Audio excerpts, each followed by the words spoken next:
Night.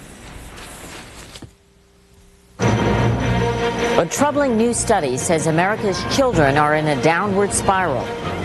New findings about the best way to treat the pain of heart disease. And questions about Magic Johnson, AIDS, and his future as a commercial spokesman. This is the CBS Evening News.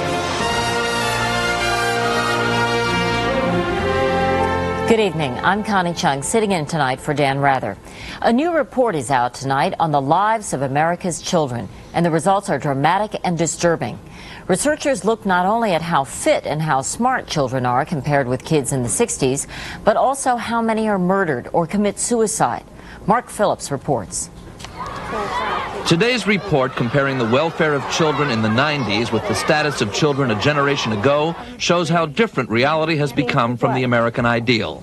Rather than happy, prosperous families raking leaves in the yard, the study shows a general decline that can be measured in drastic terms. In rates of child suicide, up from 3.5 deaths per 100,000 children in 1960 to over 11 now. In rates of children being murdered, which were 4 per 100,000 and which are nearly 3 times as high now.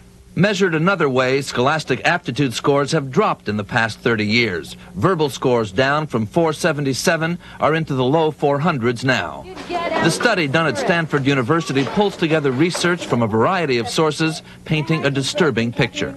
If you take a lot of different indicators and put them all together and line them up, you'd have to conclude that kids today, a lot of kids today, are in quite a bit of trouble. Looking for reasons, the authors point to the decline of the American family. 3 times as many children now live in single-parent households, or households where both parents work and have little time for traditional roles like supervising homework, or even preparing proper meals. Obesity rates are way up, much of that coming from a diet of fatty fast foods. What we're harvesting now are the fruits of long-term neglect.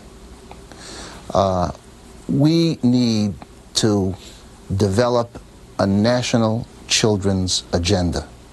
But perhaps the most disturbing aspect of this report is that among child care workers and researchers, none of this comes as a surprise. What's worse, they say without a major reallocation of resources, the trend of the past 30 years may well be the trend of the future. Mark Phillips, CBS News, Washington. For those of you who suffer the pain of heart disease, a new study says a non-surgical procedure called angioplasty is sometimes more effective than drugs. The study is in today's issue of the New England Journal of Medicine. Regina Blakely has details. 40-year-old Tony Coletti is back at work, running his own limousine service in suburban New York. Just a year and a half ago, Tony was rushed to the hospital, an artery leading to his heart so clogged that doctors ordered an immediate angioplasty.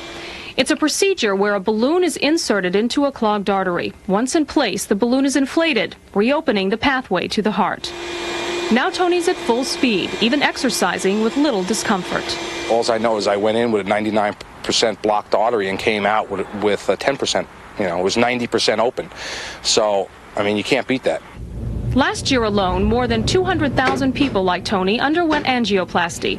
Today, Brown University researchers released a study of 212 men, which they say is the first solid evidence that for some, angioplasty provides quicker relief for chest pain and is more effective than medicine. And then when the balloon is removed, you have a vessel which has a more normal passageway for blood. Okay, all right, ready to roll. But while those who work in coronary care welcome the results as promising, they warn the study is limited in its focus.